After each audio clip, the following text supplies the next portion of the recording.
Bonjour à tous et bienvenue sur le plateau d'À la Source. Au sommaire de ce journal, le voyage tout proche du pape François en Albanie, le mouvement des veilleurs qui fait sa rentrée dans plusieurs villes de France et puis on parlera des patronages qui connaissent un véritable renouveau avec la mise en place des rythmes scolaires. Vous retrouverez en fin de journal Cyril Le Peigneux pour le dossier du jeudi avec ses deux invités. Cyril, de quoi allez-vous parler aujourd'hui ? Bien, ce soir, nous parlerons de la fin de vie avec des cas différents, comme celui de ce prisonnier belge qui a obtenu le droit d'être euthanasié. Nous en parlerons avec Antoine Dabundo de Pèlerin et Louis Dauphren de Radio Notre-Dame. Le catalogue des saints pourrait bientôt compter 2 nouveaux noms.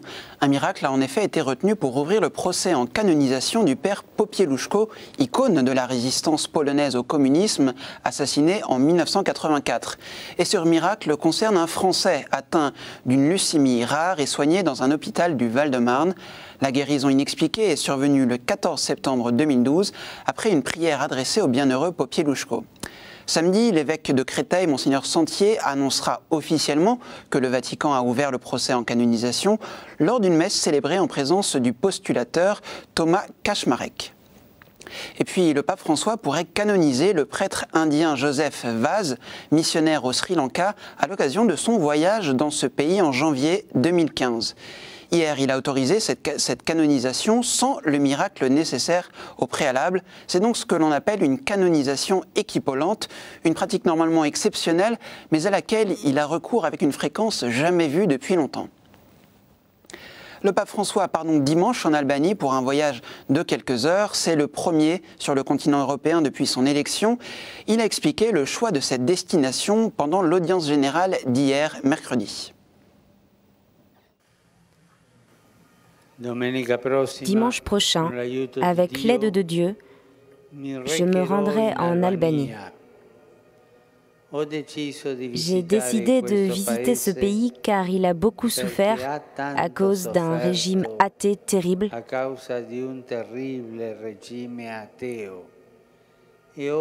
Et il est aujourd'hui en train de mettre au point une cohabitation pacifique entre ces différentes religions.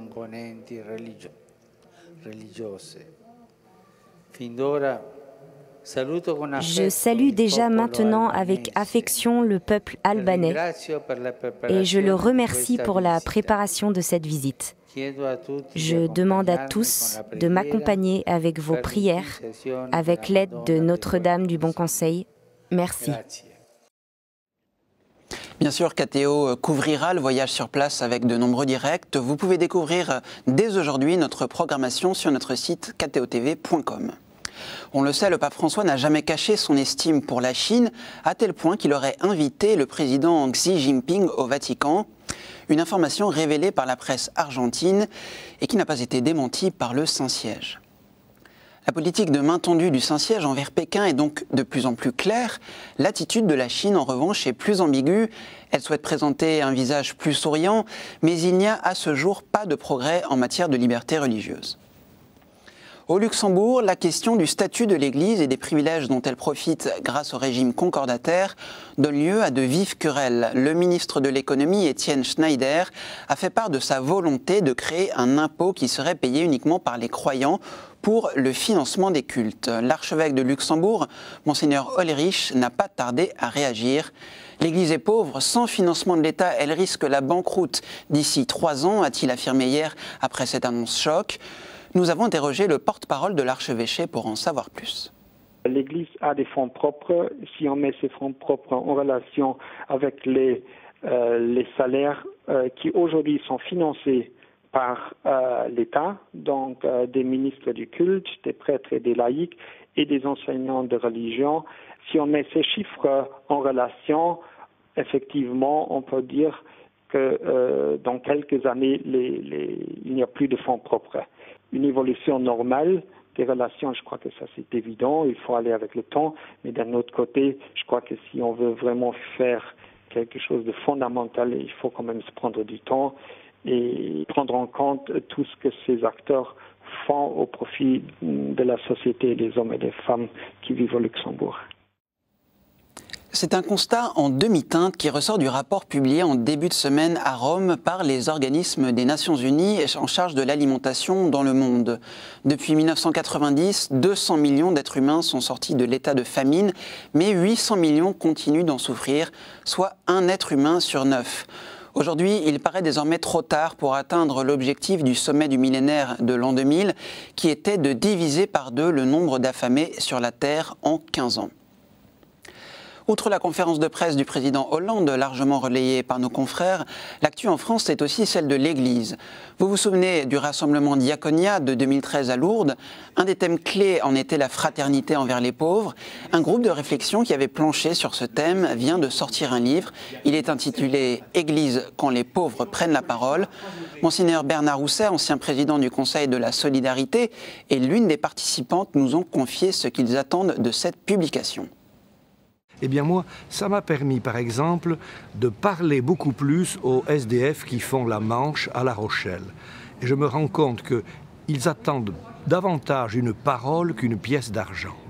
Ensuite, je me suis rendu compte que c'est un travail très très lent. Faire en sorte que des personnes en situation de précarité soient considérées à part entière comme des membres de l'Église, ça vient lentement. Mais l'essentiel, c'est que ça avance. Même si on est pauvre, on est quand même capable de faire quelque chose. On a quand même... bon, forcément qu'on peut pas donner plein de choses comme ça, mais on a quand même une histoire et on sait faire des choses. Donc il faut qu'ils comptent avec nous. C'est surtout ça que je veux dire. Il faut que tout le monde compte. Même le plus petit, il faut qu'il compte. Les veilleurs ont fait leur rentrée cette semaine à Paris, Nantes ou encore Strasbourg. Les veilleurs, vous vous en souvenez, sont nés au printemps 2013 en marge des manifestations contre le mariage pour tous. Il s'agit d'un mouvement de manifestation silencieuse, de réflexion, de dialogue autour de grands enjeux de société. François-Xavier Mathieu est allé à la rencontre d'un groupe d'une centaine de veilleurs à Paris. Pour éveiller des consciences, on est obligé d'aller en profondeur et si on regarde, tous les sujets sont connectés. Donc c'est pour ça qu'on choisit des thèmes. Donc ce soir, c'est la conscience. C'est un peu notre thème de prédilection puisqu'on parle souvent d'éveil de conscience.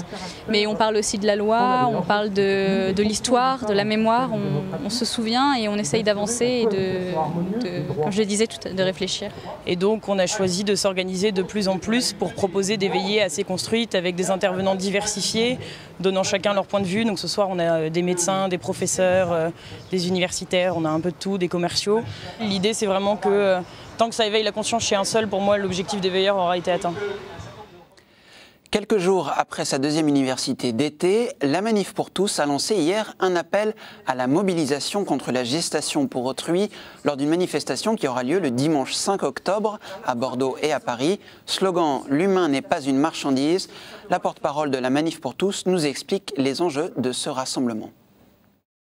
Quand un couple a recours à une mère porteuse, il signe un contrat. Ce contrat prévoit plusieurs étapes. La première, c'est de trouver la mère porteuse et donc ces femmes, comme on le faisait des esclaves autrefois, vont être examinées pour vérifier leur capacité à porter un enfant. Elles sont examinées sur tous les plans, médical, psychologique, génétique, etc. Ensuite, dans ce contrat est prévue une rétribution. La mère porteuse va être rétribuée ou indemnisée, peu importe, ça revient au même. Je veux dire qu'il n'y a pas de GPA éthique, on est toujours dans la même logique. Et puis, vont être rémunérés des techniciens, des médecins, etc. Et puis des juristes. Autrement dit, on est complètement dans une question de business. On est complètement dans l'utilisation de l'humain et dans la marchandisation de l'humain. C'est une femme qu'on utilise, qu'on rétribue pour louer son ventre et on achète le bébé, tout simplement. Et il faut dire les choses de manière crue, on marchandise l'humain. Et puis, en début de semaine, la Cour d'appel de Bruxelles a accordé le droit d'être euthanasié à un homme interné depuis 30 ans pour plusieurs délits à caractère sexuel.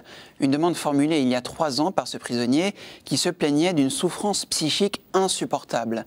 Un accord a donc été trouvé entre l'avocat du prisonnier et le ministère de la Justice belge. Dans la foulée, 15 autres demandes similaires auraient été introduites par d'autres détenus. On y reviendra dans notre dossier. On va parler maintenant des patronages qui connaissent un véritable renouveau avec la mise en place des rythmes scolaires. En milieu urbain, comme par exemple à Paris, de nombreuses paroisses ont profité de ces temps libres pour accueillir les enfants tout au long de l'année et leur proposer des activités à la sortie de l'école. Reportage. Il est 16h30 et cet après-midi, après l'école, c'est l'heure du jardinage. Dans la paroisse, du prêtre aux enfants, tout le monde se prête au jeu. Le patronage de la paroisse Sainte-Claire accueille une vingtaine de filles et de garçons cette année. Catholiques ou non, du CP au CM2, ils viennent des 4 écoles du quartier. On se rend compte qu'avec le catéchisme, les enfants, on les a 1 heure, 1 heure et demie par semaine, et qu'en fait c'est un lien finalement assez ténu avec la paroisse. C'est-à-dire que le patronage nous permet d'avoir les enfants sur plusieurs demi-journées dans la semaine. Et donc pour eux, c'est une façon de s'enraciner dans la vie chrétienne. Au menu de ce mardi soir, catéchisme et découverte de l'église avec le père de Raucourt. Pour d'autres, ce sera 1h30 d'aide aux devoirs. Ouvert 6 jours sur 7, le patronage connaît un succès grandissant auprès des familles et des enfants. J'ai décidé de le mettre au patronage pour qu'ils puissent connaître Dieu dès maintenant. On a chanté, on a prié. On s'amuse, ça nous permet de retrouver nos amis. En fait, ils font pas que du jeu. Tout au long de la journée, c'est eux qui mettent la table, ils débarrassent, ils rangent. Pour les aider à un peu se responsabiliser, toujours dans le but de les aider à s'épanouir. Signe de ce savoir-faire, la paroisse Sainte-Claire accueille tous les mardis et vendredis après-midi une classe entière dans le cadre des ateliers périscolaires gratuits proposés par la ville de Paris. La cathédrale de Paris s'apprête à vibrer à nouveau au son du grand orgue. Après 2 années de restauration, il résonnera de nouveau ce week-end à l'occasion des Journées européennes du patrimoine. Bertrand Catio est l'un des facteurs d'orgue qui a réalisé ces travaux. Nous l'avons rencontré. Il y a ici 115 jeux, ce qui en fait le plus gros instrument de France. C'est un des joyaux du patrimoine français, une majorité de tuyauterie du XVIIIe siècle. Et puis l'ajout de ce plan sonore de résonance apporte un supplément de couleur à l'instrument, mais il fallait aussi que cet apport se fonde complètement avec l'orgue de Cavaillé-Coll. C'était un peu toute la difficulté. Ça apporte non pas une puissance supplémentaire à l'instrument, il en a déjà suffisamment, mais ça apporte beaucoup de coloration. Pour la musique et pour les musiciens, c'est vraiment un plus. 2 concerts exceptionnels sont prévus ce week-end. Renseignements sur le site internet de la cathédrale. On passe maintenant à la revue de presse du jeudi.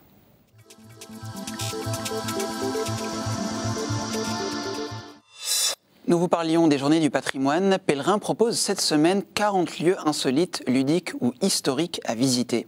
Et puis les Écossais s'apprêtent à dire oui ou non à l'indépendance. L'hebdomadaire est parti à Aberdeen, la ville la plus riche de cette nation. Elle peut être sensorielle, procédurale, sémantique ou épisodique. C'est la mémoire. La vie y consacre un long dossier dans ses pages. Le sort des réfugiés de Calais est aussi au centre de ce numéro. La course folle du virus Ebola continue. La première Française contaminée vient d'être rapatriée. Et l'hebdomadaire protestant Réforme se penche en particulier sur ce que révèle la géopolitique des vaccins. Et Famille chrétienne fait sa une sur l'Écosse et propose une interview de Monseigneur Hugh Gilbert, évêque catholique d'Aberdeen. Le journal s'est aussi rendu en Albanie à l'approche du voyage du pape François. Dans un instant, vous allez retrouver Cyril et ses invités, mais avant cela, place à la chronique du jeudi. Le père Armogat nous parle d'une école à Marseille qui interdit aux élèves de porter des vêtements de marque.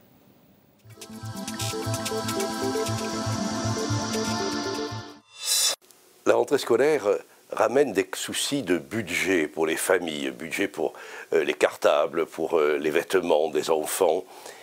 Il y a eu une initiative d'un établissement scolaire de Marseille, de tutelle jésuite, qui essaie de pallier la soif de consommation des chères têtes blondes et brunes. À savoir demander qu'il n'y ait pas de marque affichée sur les vêtements et surtout de ces grandes marques coûteuses. Et puis éviter que des t-shirts portant des slogans soient portés par les enfants. Alors il me semble que les familles ont très bien réagi à cette situation et que l'idée n'est pas tellement d'imposer un uniforme que d'uniformiser une sorte de refus de céder à la société de consommation. Mon seul souci, évidemment, est seulement de savoir si les marques ainsi visées ne vont pas se plaindre d'une discrimination. Mais après tout, pouvoir apprendre aux enfants à discerner entre l'essentiel et l'accessoire, surtout quand l'accessoire est vestimentaire, c'est déjà un bon début d'éducation. Place maintenant au dossier avec Cyril et ses invités. Quant à moi, je vous retrouve mardi prochain.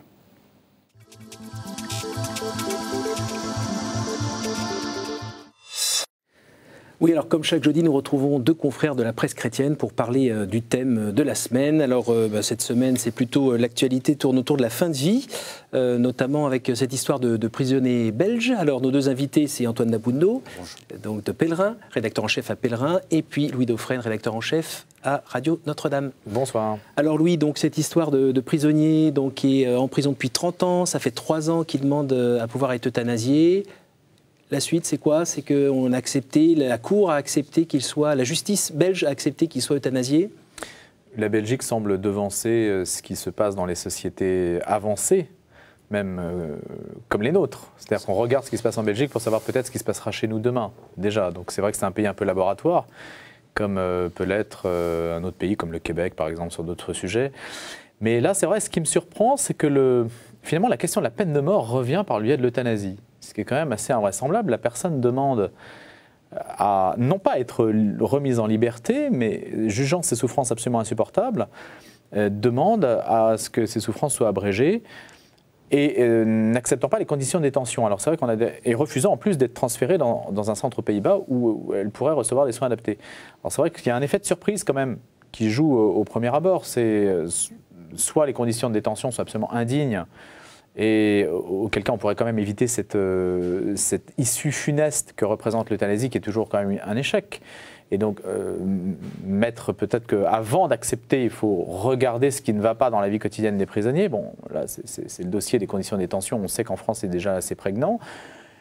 Et puis c'est vrai que cette question est-ce qu'il faut accepter qu'une personne reçoivent la mort et que la société la lui donne, puisque la question c'est ça, en fait que la personne se tue d'une certaine façon, ça la regarde, mais qu'il y ait une par délégation, que toute la société y communie dans ce geste-là, ça c'est une autre question.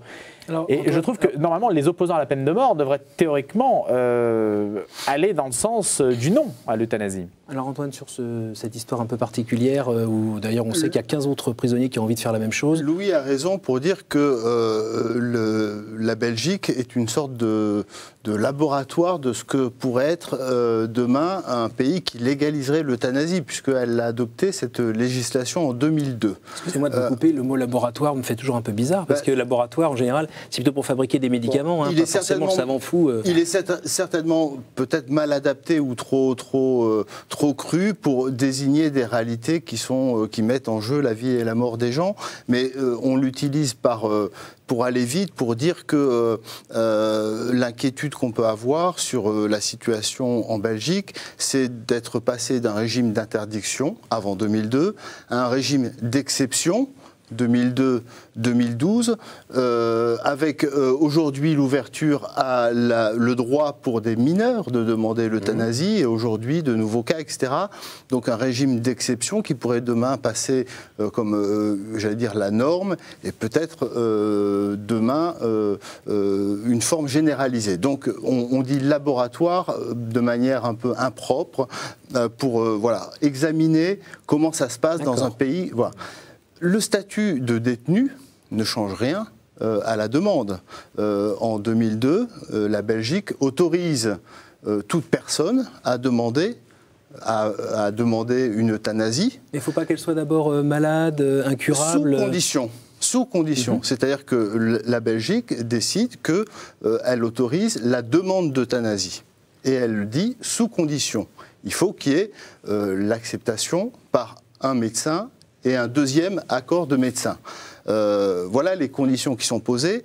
Dans le cas, non pas de fin de vie au sens de maladie incurable, mais de souffrance physique ou psychique insupportable. On est dans le cas qui est évoqué par le détenu. Il affirme souffrir de souffrance psychique insupportable.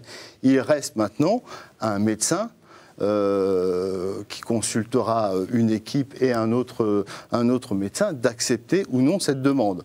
Voilà, et ce n'est pas la situation de détenu ou d'homme libre qui change la donne. Alors Antoine, on vous sent assez à cheval, ou en tout cas bien pointu sur le dossier de l'euthanasie. Notamment, on a lu dans... Alors c'est quoi? C'est dans Le Pèlerin d'il y a une semaine? Dans Le Pèlerin, le dernier, oui. Voilà, vous avez mis en couverture un livre du docteur Van Oost, qui exerce en Belgique.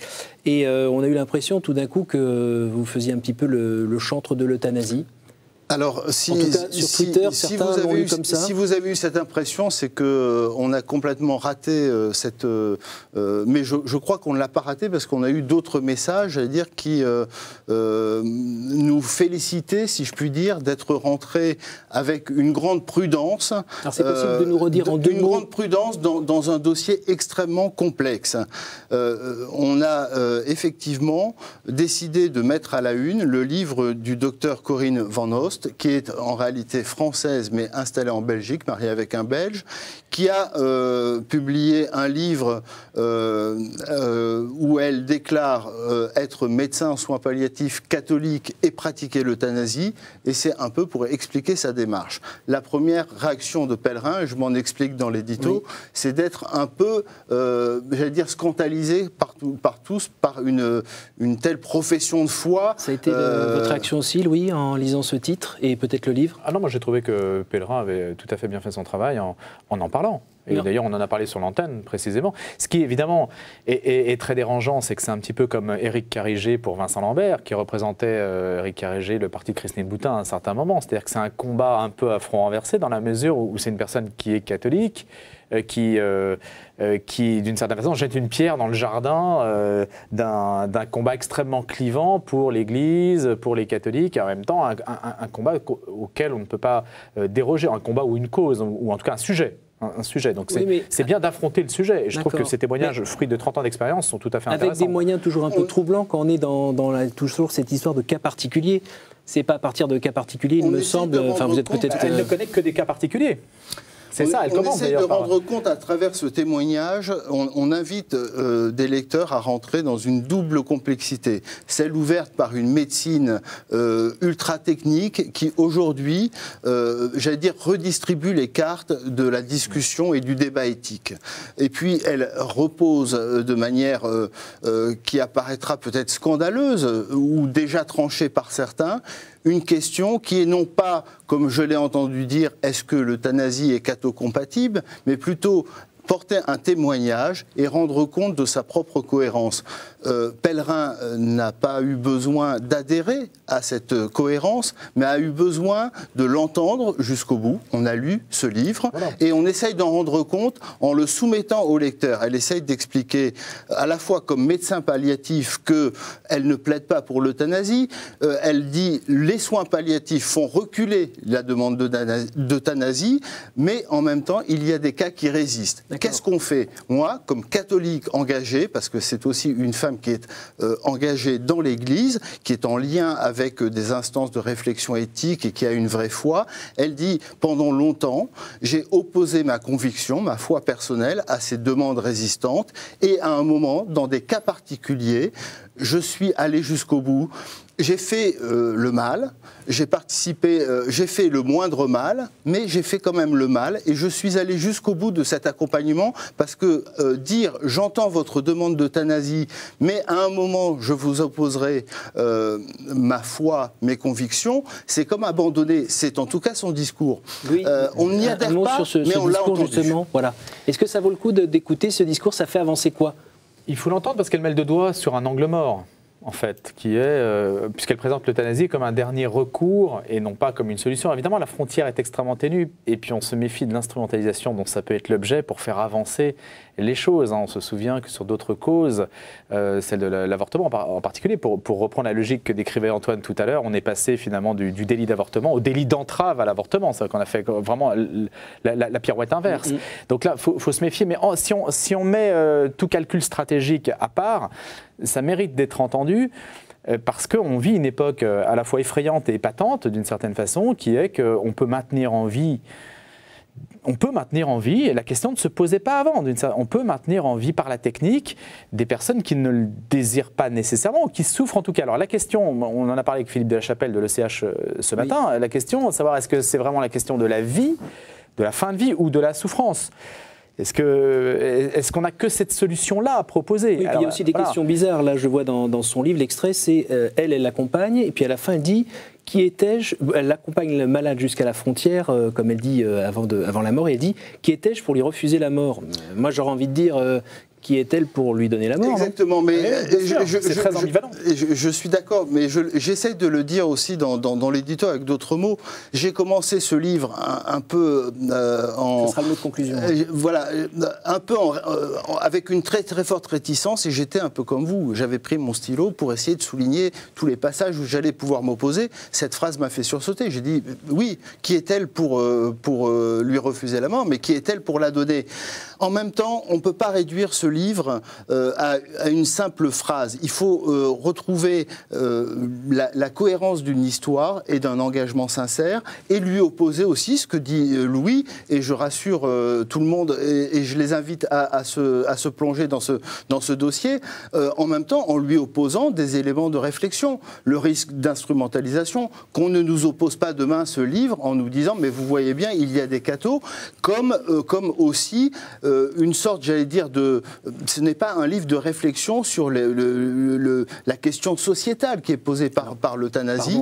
Et donc voilà, on l'a entendu, on invite à entendre ce discours, et en même temps essayer, j'allais dire, de garder une conviction ferme qu'on a exposée dans Pèlerin. Bon, merci messieurs, c'est vraiment là, le thème est vraiment pas mort, hein, il n'est pas fini. L'euthanasie, on va en reparler pas mal avec ce prochain rapport qui va être rendu par le CCNE. Merci à tous, alors merci messieurs pour votre présence, merci à tous pour votre fidélité. N'hésitez pas à revoir ce programme sur ktotv.com, et rendez-vous mardi prochain.